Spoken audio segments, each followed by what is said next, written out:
about civilians being attacked here. This small village community just south of the Ukrainian capital has been torn apart by Russian bombs. Almost an entire street disappeared in an instant. 3 children and 3 adults were killed, devastating their families and the whole neighborhood. The explosions have left a deep burning anger and a thirst for revenge amongst the men of the village who've taken up arms to defend their community and their country. I feel only hate, he tells us. We'll never ever forgive them for this. Another says they have to close the skies. The rest of the world have to become involved and close the airspace above Ukraine. And their friend says, we'll keep on shooting them. Every time they shoot us, we'll shoot back, and we won't leave any alive. We're going to kill every single invader. Those who survived the explosions are still sifting through what's left of their lives to piece together precious possessions or memories. Oksana tells us how scared they all are. We can't sleep at night, she says. Whenever they hear sounds, they think it's another bombing, and they run out of the house. Her husband says the war has completely upended their lives and left them terrified. We've no idea what's going to happen, he says, when it's going to happen or where.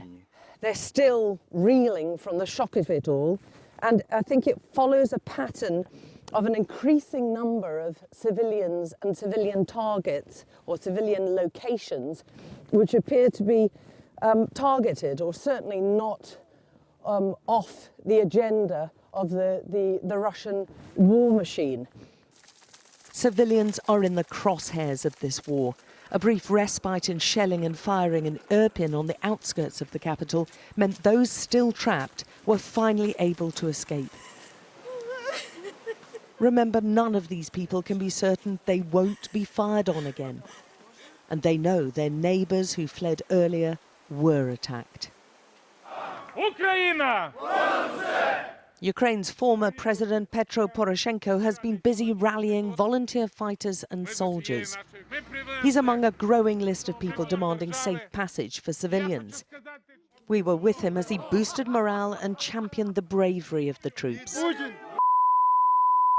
Their job protecting the critically important southern route out of the capital is crucial, and he brought fresh weapons and supplies to help. If this route is taken by the Russian military, the capital will be encircled. If Ukrainians could win on defiance and courage, they would win. But they need more than defiance and courage, don't they? And at the moment, the capital is slowly being encircled. First of all, remove the word if. We definitely win. This is first message. We will win with or without Western assistance, because you see how strong is Ukrainian, but it takes significantly more time and will need significantly more lives and blood. And this is just the decision from our partners in the West.